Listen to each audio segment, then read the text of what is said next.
Hello, NFT enthusiasts, crypto maxis. It's the Jarek Brian Show, guys. And on today's show, we have a very special guest, poet, artist, illustrator, designer, the lovely, amazingly talented Amber Vittoria. Amber, how are you doing today? I'm doing well. Thank you so much for having me. This is so exciting to be here.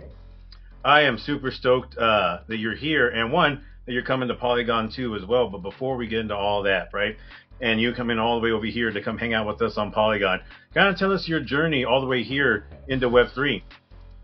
Yeah, so a little bit about me. I'm an artist. I live and work in Los Angeles, California. My husband and I moved out here about a year ago almost. So we're originally from New York. So it's still a transition for me to say I'm from California, not from New York. But my work is predominantly abstract. And, it aims to, celebrate life and the nuances of being a person and having emotion and just our lived experiences all together. And I first started out in art, studying it in college. I went to Boston University's College of Fine Arts, and my major there was graphic design. But at that time, it was about a little over a decade ago, and design was a little bit more open-ended. I think it's a lot more specific now when it comes to majors, but I loved design because it allowed me to experiment with different types of mediums. You're 18, you want to be an artist, but you're not sure what type of artist you want to be yet. And so I picked design because it allowed me to kind of experiment and buy myself some time. And then when I graduated school, I started to freelance on the side, but I worked full-time as a graphic designer and art director for several years. But my first job was as a web designer at Victoria's Secret, and then I moved to be a designer and then art director at VaynerMedia.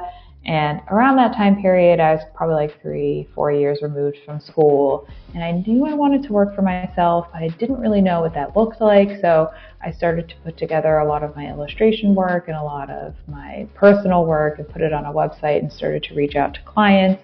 And that's when I started to build up my freelance practice. So once that got going to a good amount of time, I left VaynerMedia and I worked full-time as a designer at Avon, but I had a better work-life balance because it was an in-house job versus an agency job.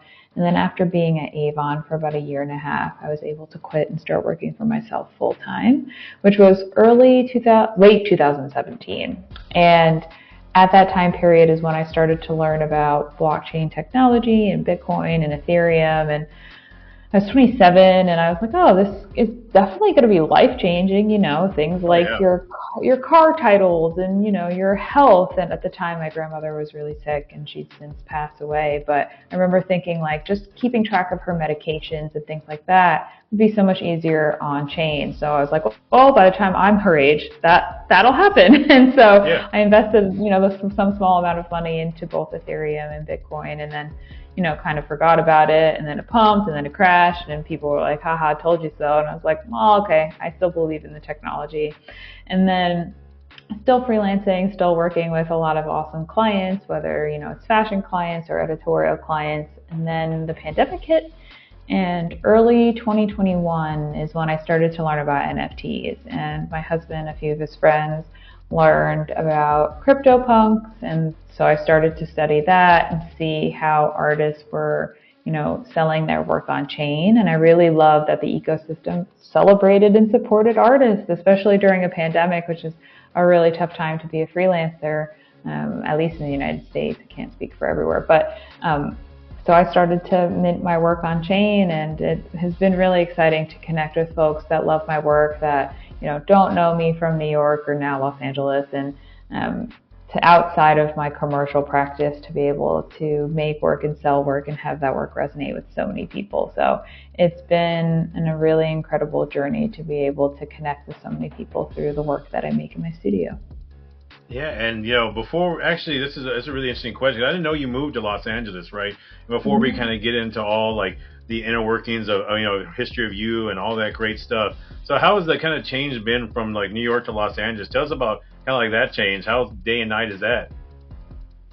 Yeah, so I grew up in New York State, which like an hour and a half north of New York City. I think a lot of people, when they envision New York, they just envision New York City. There's a whole state attached to it. So Yeah. I would say that New York City is, it's a beautiful, wonderful place to live. It's also a very specific place to live. That's very different than, most other cities, especially within the United States. And it has a lot of energy to it, and it's really exciting, but the apartment we lived in was really tiny. I worked from our kitchen table, which, especially during the pandemic, also doubled as my husband's office table. So it was like one table doing four jobs. And we would visit LA. A lot of our friends moved out to Los Angeles over the last several years from New York, and we would, come out and Airbnb in LA for a few weeks at a time before the pandemic. And we both really loved how it was still very much a city, but it felt a little more spread out, and I don't know, it had a lot of amazing weather, and you're close to a beach that you could use all year round, whereas in New York, there are beaches, but they're not as close, and you can't use them all year round unless you like winter surfing. And I don't know, we just kind of fell in love with that shift. And so now we're renting a place that has a few bedrooms, so we each have our own office. We're not all working on the kitchen table, and it's been really incredible. I'd say the struggle, though, for me is like I'm not the most confident driver just because I haven't driven in so long. I lived in New York for about a decade, or New York City for about a decade. New York State, you have to drive in. There's not as much mass transit, but so now kind of getting back into the swing of like driving and not taking the subway has been a fun transition. But I'd say overall I really do love it, and it's definitely impacted my work too. I feel like my work has like a little more breathing room to it subconsciously than a lot of the work that I made in New York. So I'm excited to see how that continues to change as I live here. Yeah, no, and like I said, it's a total huge kind of change, right? And that's I don't know if I could adapt to that too, like the fast pace in New York and then out in Cali, and I don't know, but as we kind of get into your history, you worked with a lot of like pretty cool companies, right, in your time, right, like Victoria's Secret, at Avon, and everything like that. What are some of the lessons that you took from each one of those major companies, that one that I listed now, but also some other ones that I may not even know about? Yeah, so I'd say lessons that I learned from when I worked full-time as a designer, I took into my freelance practice when working with clients on like one-off projects. And it was just really helpful to know how to work in a team, especially in college. A lot of our projects were like solo endeavors, so you're making work by yourself, for yourself. And working on a team really taught me how to be able to communicate as clearly as possible and to be able to be efficient in that communication. So majority of the time can be spent on the creative. And then while working full-time as a freelancer with clients and publications, that really taught me how to work with art directors instead of being the art director. That was really a conflict as well. And then all of it really informs my work. I think a lot of my freelance projects that I've done with different clients push me in ways that I don't know I would push myself. And then when I push myself into a way that is different than I would have done naturally, and I love it, I then incorporate that into my personal work. So it's really nice how one part of that practice tends to inform the other. Yeah, I know. Like, it's just kind of, you take different skills from each parts of life, and that kind of made you who you are kind of today. And I know you get kind of asked this question a lot, right? Like, as an artist, right? What did what artists inspire you and everything like that? And that's great and everything like that. But besides that, right?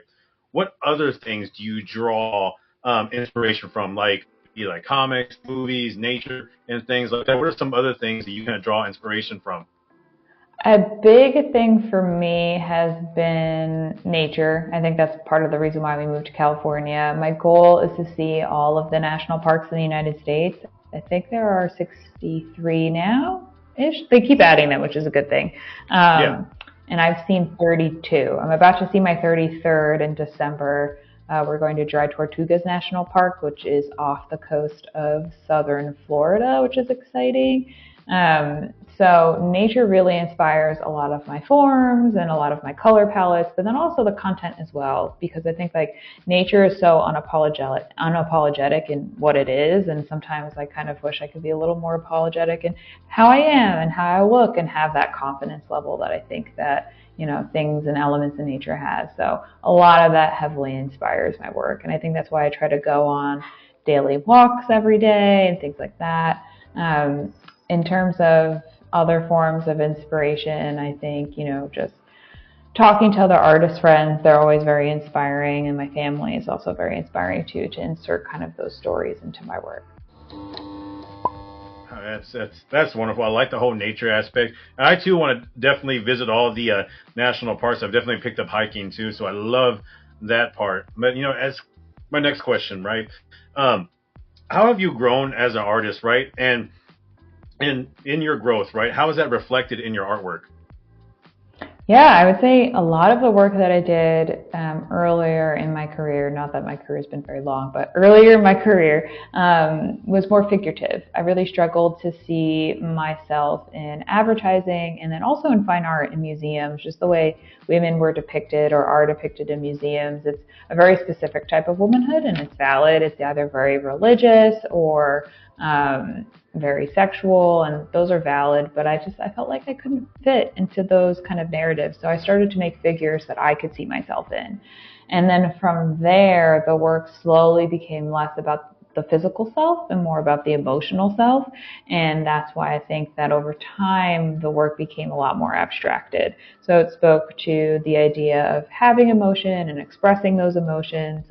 I have generalized anxiety disorder, so playing with that as a theme and a lot of my work has been important. I also struggle with chronic migraine. So things about the ideas of emotion, feeling them, letting them pass through you is something that I think we all could connect on, but sometimes we struggle to kind of evoke or communicate to each other. So I try to put that into my work. So I would say over time it's grown into more of trying to visually depict emotions and the emotional aspects of being a person. That is great. So it's actually, in a way, as kind of the artwork that you do, it's kind of helped your anxiety, correct? Yeah, definitely. And I think the act of making it and the act of being off the computer has helped me in terms of that balance. And then, because I feel like my migraines trigger the anxiety and then it just becomes like a fun little circle. So being off the computer helps my migraines, and really making the work also, because it forces me to slow down, allows me to really kind of process and think through how I'm feeling, what I'm feeling, and why. So it's been really nice to also see other people resonate with that as well, especially even folks that don't have migraines or don't have anxiety that can really relate to specific parts of my paintings. It's been pretty cool. Oh, that is, great. And I love that you have an outlet for that. And kind of speaking of, right, you're talking of anxiety and everything like that. I've noticed, in everybody's career, right, every artist has faced some sort of challenges, right? What were some of your challenges that you've had to overcome? Oop, hold on. I think you cut out for that last part. I got the first part of the question, but not the last part. Oh, no worries. Like I said, every artist has faced some sort of challenges. Can you kind of go into detail some of the challenges that you have faced and you've had to overcome?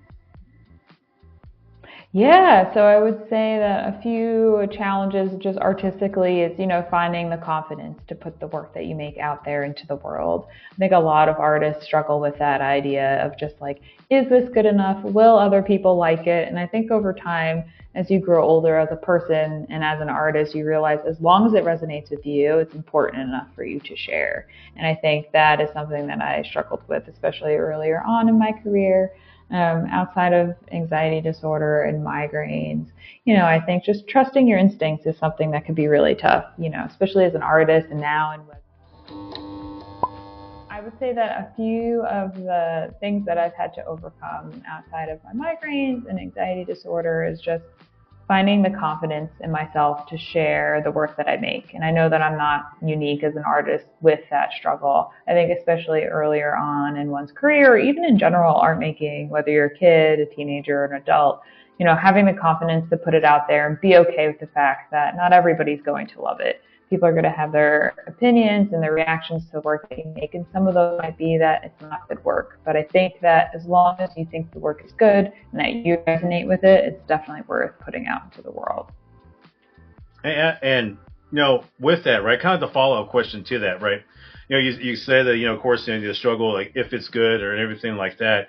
But what I kind of like asking content creators, artists, and everybody that actually like puts out like some form of art, right? Like when was the moment that you knew that you're pretty good, right? And when the moment that you actually saw people receive and actually kind of like what you did, like can you kind of describe kind of like how you felt in that moment? Because it's so interesting to see people actually like, you know, grind and put that out, and then to have that feeling of like, oh, hey man, they like this. This feels good. So I always like kind of asking people that question. Yeah, it's definitely a fun feeling when people resonate with the work that you make, and especially when they go into like nuances about a specific piece that you put in there yourself. I think it's also really nice too when people love the piece but interpret it differently than what you intended, because that's also an amazing part about artwork, right? Is that there could be so many different interpretations, but I really do love when people sync up with me through that artwork, just because that's how I know how to communicate best, is through painting and creating things visually. So it's definitely a really nice feeling. And then you end up usually befriending the folks that collect the work, because you're like, oh, we're kind of the same person. So it's definitely a really exciting feeling for sure. Yeah, and kind of in doing like kind of like my research on you and everything like that, like you've collabed with the, you know, some like artists too as well. Like, can you name some of your favorite artists that you've collabed with, and do you have like a wish list of artists you want to collab with in the future? Yeah, so I've collaborated with a few different brands and artists. I'd say on the brand side, I've worked with brands like, or companies like the New York Times, Gucci, Google, most of companies within Meta, so like Instagram, Facebook. And that's been really exciting, to kind of take a vision and then bring it to life that way. But then also collaborating with different artists like Sarah Bauman, and then Sarah Script, and then also Paolo, who will be my first collaboration on Polygon with Magic Eden, which will be really exciting. And I love collaborating and working with other artists and then other companies as well, just because, again, it allows me to push outside of my comfort zone. I think a lot of times artists hesitate to collaborate because they're afraid that their style won't show through in the collaboration. And I think that's the most beautiful part. Like, it doesn't matter. It doesn't look like you. It's not supposed to. It's supposed to look like the combination of the two of you or the three of you or whomever you're working with. So I really love it because it just allows me to play. And I think play and experimentation are big in my practice. And it was why I loved making art for all of these years, and I never get bored of it. So it's been really fun to be able to work with all those folks. And then in terms of people that I'd like to work with in the future, I mean, from a brand side, it'd be really amazing to work with Nike. I love what they're doing within the Web3 space. And then for other artists as well, there's a painter, Leslie Granger. I have some of her work behind me. You can't see it in frame, and I won't turn it because my computer will lose the internet if I do. So it'd be really nice to be able to work with her. She lives not too far from me, so hopefully if we have some free time aligned, we can make some paintings together. Yeah, and I said, like, you worked with a lot of like big brands, so like I was like one of the more fascinating things also too about you too as well. But and kind of doing, like I said, like doing my whole research, right? You have so many things you have like going on, right? But one of the things I kind of wanted you to go more kind of like in detail about is the solo expedition that you did, basically collectively alone. Like, can you kind of go more in detail about that? And what was your message with that? Yeah, collectively alone, I think really spoke to, I could speak to a few things. I think one of them, especially the pandemic, I think a lot of us felt collectively alone in that, where we're all online and we're all trying to connect, but we were unable to connect physically and in person. And even though it felt like we were able to have conversations, it still felt like something was lacking that we used to have. But beyond the idea of like the pandemic and being in lockdown, I think collectively alone also just kind of shows our ever-growing presence online. And I think that even though we might physically be alone, we may not feel lonely because we're connected to so many people, even though they live across the globe. And there's something I think beautiful about that, but then also scary about that, because that's something that's very different than what we're used to. So I really like to touch on that idea, even though I don't have opinion on whether one is better or one is worse, connecting in person versus connecting online. But I do think it's a beautiful kind of transition in how we communicate as people in general. So I kind of wanted to touch on that in that piece. And that's also kind of a tether throughout a lot of my pieces, I would say in general, just because as a freelancer, 99% of my time is spent with people online versus people in person. And I think that's the case for a lot of folks that have a full-time job that require using the computer. So it's definitely an interesting, shift that I'm seeing, at least in my lifetime. Yeah, that's great. And like I said, it was very interesting kind of collective sort of solo expedition that you did. And I just sort of read that and I was like, oh man, I really would like more kind of information kind of about that. But, kind of getting to more on the Web3 side, right? How excited are you about receiving kind of like that grant from Magic Eden? And also, how excited are you on coming to Polygon? I'm super excited for Polygon. A lot of folks have been like, make more work on Polygon, do your collaboration on Polygon. I just think it's a very accessible way to collect artwork. And I think the folks that I've met thus far that are very big on Polygon are definitely there to celebrate creators, whether artists or other types of creators that create digital collectibles, and celebrate the work that they make, which I think is really refreshing and lovely. And the reason why I started making work as NFTs to begin with a few years ago. So I'm really excited for it. And I also love the fact too that it's a collaboration. I think a lot of Web3 is within the spirit of collaboration. So it's nice that the work that I'm making with Paolo is the collection that is going to be with Magic Eden and Polygon for this grant. So I'm really, really stoked for it. No, we're definitely stoked on having you, right? And kind of like, besides, you named some like kind of like reasons, right, like on coming to Polygon, right? But what was like kind of like your main reason like on coming over here? Was it like gas fees? Was it like you liked other projects on here? Like what was like the big reason that you came over, or what are some of the other big reasons you came over here? Yeah, I would say the biggest was not only the community of people, because everyone is so like welcoming and kind and, celebrates artwork. The other biggest one was definitely also gas fees and accessibility. Something that's been important to me, even before learning about NFTs, is to have artwork be accessible. I think a lot of times when we think of art, we think of like, oh, it's a shiny thing that hangs on a museum's wall and maybe I could buy a print of it, but that's about it. And so when I make work, I try to work with brands so the artwork could live on products that are more accessible for people. And when I came into Web3, I want to try to figure out ways where people can own an artwork, especially in this case, it's a generative collection. So it's a one of X collection where people can have something that's unique for them, but that is also affordable or within the realm of accessibility. I know affordability varies from person to person, but trying to err more on the side of affordability than exclusivity. So I really love that. From what I've seen, Polygon speaks to that, and that's what resonated with me the most. Oh, yeah, well, we're so happy to have you here, and like I said, we're all super excited about it. And kind of, you said that CryptoPunks was kind of like your first kind of introduction to NFTs, right? What were some of the other collections that when you first came into the NFT kind of realm that kind of caught your eye as well? Yeah, so CryptoPunks was a big one.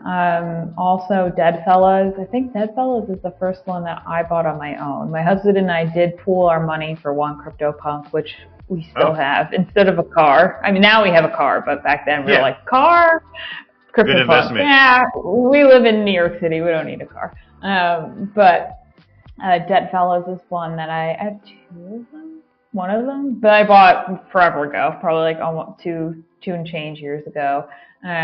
Also, Women in Weapons was another collection by my friend Sarah Bauman. She's also an artist, and I just really love the empowerment aspect of that collection and just seeing female representation within PFPs, because that was and still is a dominant part of the NFT landscape. But then also collecting work from artists like Leslie Granger, that I have her paintings that are paired with NFTs, and discovering artists that I don't know if my Instagram feed would probably have allowed me to discover, at least in the immediate future. So that was my favorite part, to be able to collect artwork, especially at the time living in a very tiny apartment in New York City, to be able to have a collection of art that I resonate with, that doesn't take up a lot of space because I did not have any space. Yeah. So it was really exciting.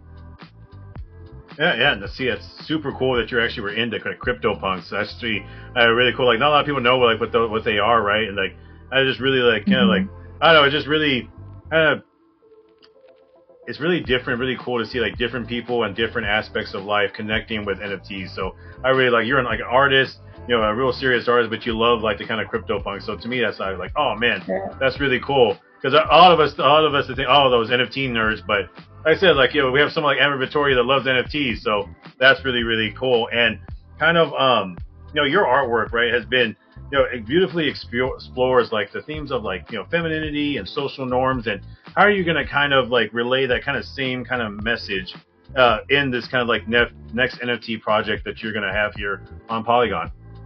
Yeah, so this collection is inspired by a lot of my like ribbon paintings that I do. So I kind of fold different papers and then I paint them in really colorful gradients. And when I started working with Paolo, that was the type of work that I made that he resonated with the most. And so for this collection, he's a genius with code. We wanted to do individual ribbons per piece.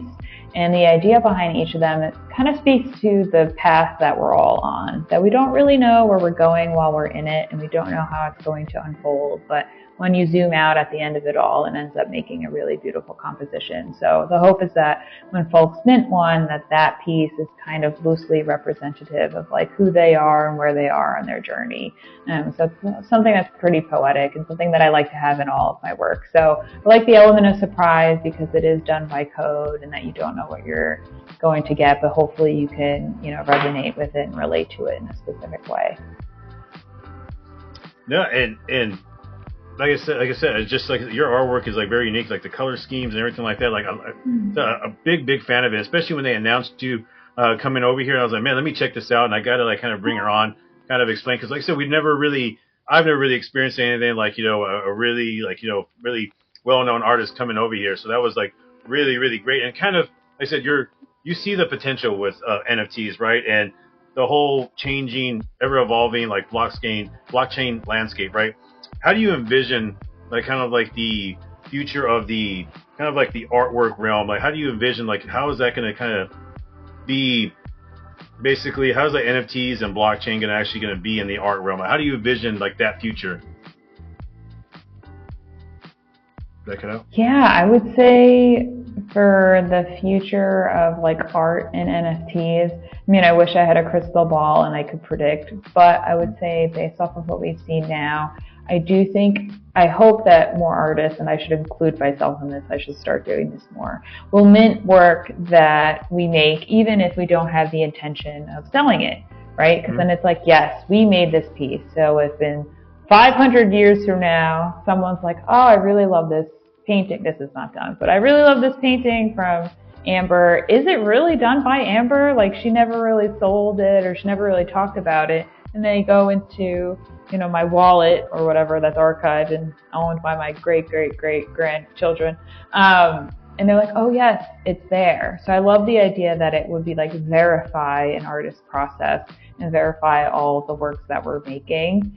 I need to start doing that. But right now, you know, with minting, it can be a bit expensive for folks, but I do think as chains come on, like Polygon, I mean, Polygon's been around for a while, but, you know, as more accessible options come to light for artists, I do hope that, you know, we're minting not for the sake of selling, but minting more for the sake of just creating provenance and like, I guess, like verifying the work that we're making. Beyond that, I do think that it is inevitable for both physical and digital components of works to come together. You're starting to see it in a lot of clothing where there are like RFC chips put into clothing that are tied to something that's digital. I just think that as we live more digital lives, our physical and digital selves are going to start to overlap more in ways that make sense for digital ownership and physical ownership combined. So I don't know exactly what that's going to look like, but I even feel like in 5, 10, 15 years,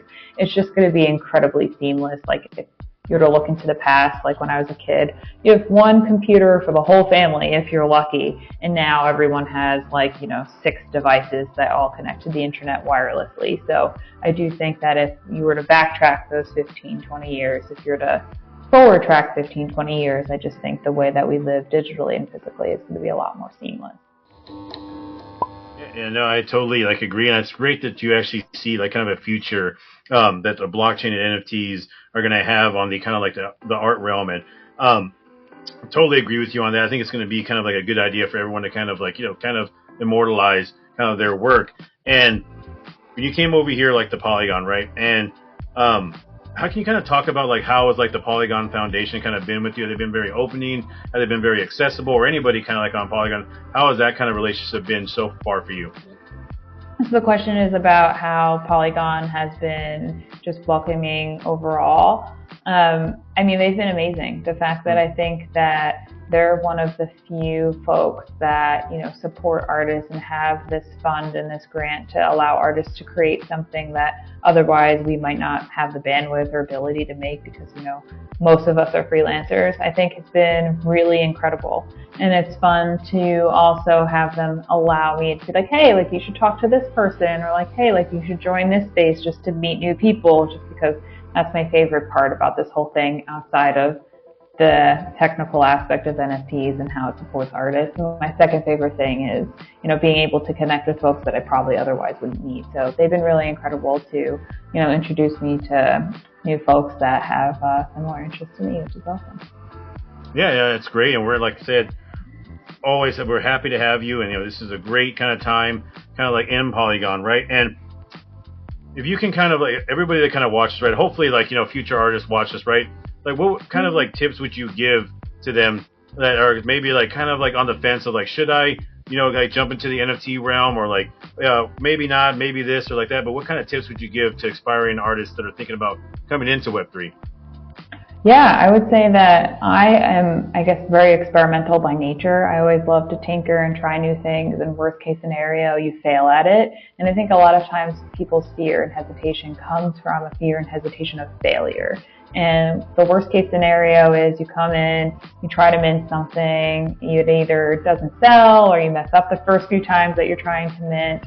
But I would say give it a try. I do think that Web3 eventually will just be the evolution of the internet for everybody, just like social media was the evolution after, sending emails. But yeah. I do think that, like, trust your instincts too. If you're like, oh, I'm not too sure if I'm ready to start minting my work yet, like just explore and reach out to artists that are already kind of like immersed into this world and ask us for, our thoughts and opinions. But I would say my biggest advice is to just try, in worst case scenario. Your first one doesn't work out too smoothly. That's usually how it goes when you're making art anyway. So, why not try and mint your first piece and see how it resonates with you? Yeah, and like I said, totally great that you're actually out here like vouching for the industry and everything like that. Like I said, really big props to you for doing that. And also too, this next question is like long term, like where do you see yourself going, and what do you hope to accomplish in Web3? Yeah, as an artist, I would love to have my work live larger physically. I've been playing a lot with AI, which is also kind of included in the bubble world definition that is Web3, and using AI to kind of envision these larger abstract sculptures. So hopefully in the future, I'll be able to make those real. And then in terms of like how I see myself within Web3, hopefully I'll be able to help other artists, create and sell their work on chain and connect with collectors that resonate with their work, and be able to support themselves in ways that, before Web3 would be a lot more difficult. I just seen how Web2 and social media has done that for me, and I would love to see Web3 do that for folks that are future artists. So hopefully I could kind of figure out ways to help folks other than, just giving advice and chatting.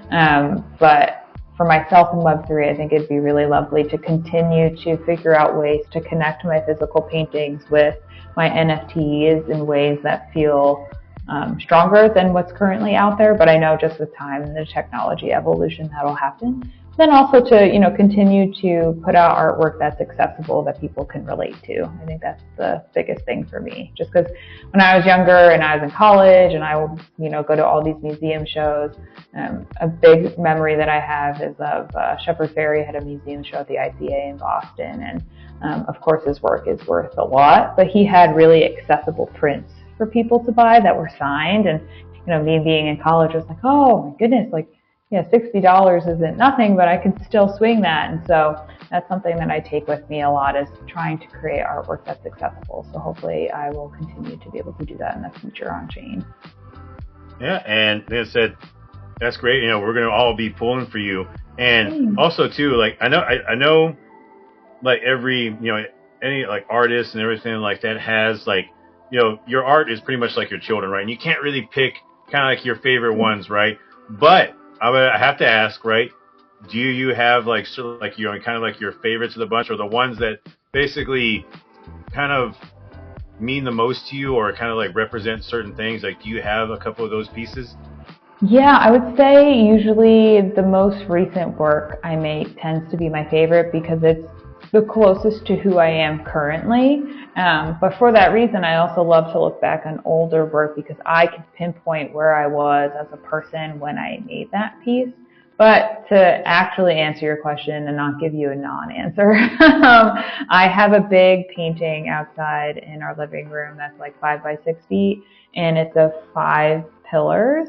And I've posted photos of it on social before, but they represent my late grandmother and my 4 aunts.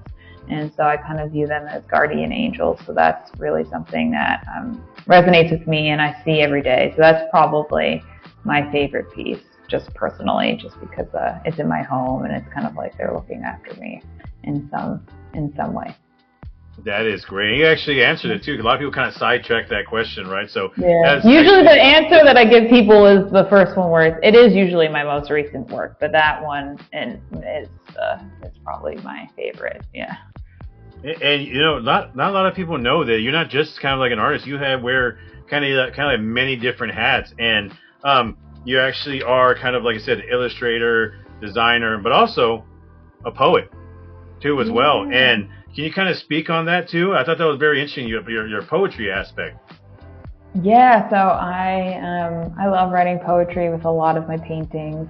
Some of them have poems, some of them just have very long-winded titles, and that's kind of how it started. A lot of my earlier work had very like long, almost story-driven titles, and then eventually they got long enough to where they were small poems, and I continued to write that poetry through the pandemic, and it's just something that I think is helpful, whether the piece has a poem or not, and more of a long-winded title. It allows people to feel like my abstract work is more approachable, because sometimes abstract art can be a little off-putting. You're like, I have no idea what I'm looking at. What does this mean? So it kind of gives folks that are looking at the piece like a jumping off point. So it's like, this is what I'm thinking about this piece. That doesn't necessarily mean that it's right, and you can have a different interpretation, but I think it makes it a little bit more approachable for people to kind of start somewhere when they're looking at a piece of mine, and not try to find something in the forms themselves if they don't feel comfortable doing that. So that's really the reason why I started to pair poetry with a lot of my work. And do I have to ask, right?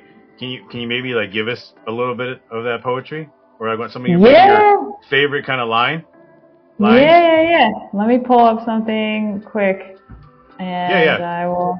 I know you're a busy one, but I just had to throw that in there in the interview. Not busy at all. Oh my God. The only thing that I'm busy about is my internet being subpar today. Usually it's fine. What is a good one? I really love this one. The idea of flowers for me has been something that is kind of a recurring theme, even though not a lot of my work is floral, but I have which arm? I have a tattoo of a rose. It's upside down here, but you know. Yeah. And I really love how flowers represent different things to different people, depending on, you know, the cycle of life that you're in. So I have a poem that's called The Meaning of Flowers. I am sorry for your loss, and I am happy for your growth. I love you, but I messed up. These are your favorite for another trip around the sun, a bouquet of emotions that, although beautiful, may not always be fun. And I wrote that one, I would say, the last few years, just like seeing flowers given when a loved one has passed away, also getting flowers when you graduate or for your birthday, and just having these same things mean different things depending on the different part of your life is something that really resonated with me. So that's also a recurring theme in my work, sometimes overtly, sometimes not as overtly, but that's one of my favorite poems. Yeah, and as I said, it's very I was like hearing some of your stuff, right? I was like, oh man, she's really talented in that aspect, right? So, and kind of like seeing like different kind of sectors that you're in, right? The illustrator, the designer, the artist, the poet, right? Obviously, of course, you're an artist first, right? But like, what exactly do we? I know it's really hard to kind of put you in a box, though, right? But what exactly is your kind of like official title, right? Because I know you don't want to be just referred to as an artist. So what would the word you would use in kind of describing kind of you? I would actually say, I mean, me as a person, I'd just say human. But like me in a professional sense, I would say artist, because I do think things like poetry, design, and illustration and painting all ladder up into the kind of like umbrella that is art. So usually artist is what I go with. Sometimes if I'm like at a conference or like at a gathering and it's more illustrators or it's more designers, I usually just kind of go under that for sake of ease for my sanity. But I would say usually I just say artist. Okay. No, yeah, just saying I've seen you being called many different things, so it's very interesting that you have these many different hats and you wear them very well. And like I said, I just know that you're going to do great things here on Polygon. And we're excited to have you. But when exactly do you think that collection that you're going to drop will kind of happen? Like more or less. I know you can't give exact dates, but when do you think that might happen? Oh, you can? No, we can. So basically it is a collection that Paolo has coded that we have kind of pre-curated some of the pieces. And it's going to start on December 13th. The timing I don't think is 100% solidified, but on December 13th, folks will be able to mint. There could be around $25 per mint.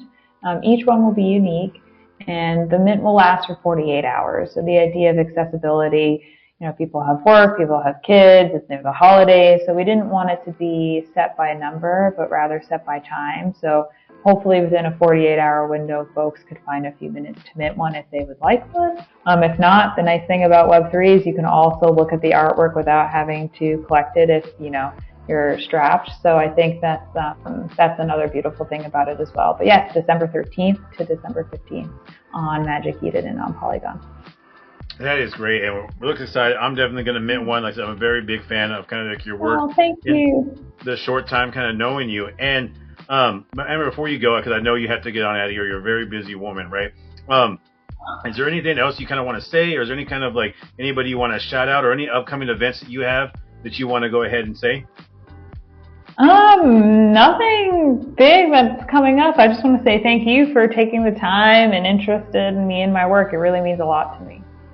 No, thank you, Amber. Like I said, it's very big for me and my channel to have you on the show. And guys, this is going to kind of wrap our show. If you like content like this, please like, comment, share, subscribe, download, follow me on X, follow Amber on X. Like I said, she's going to be releasing that project in December. We can't wait.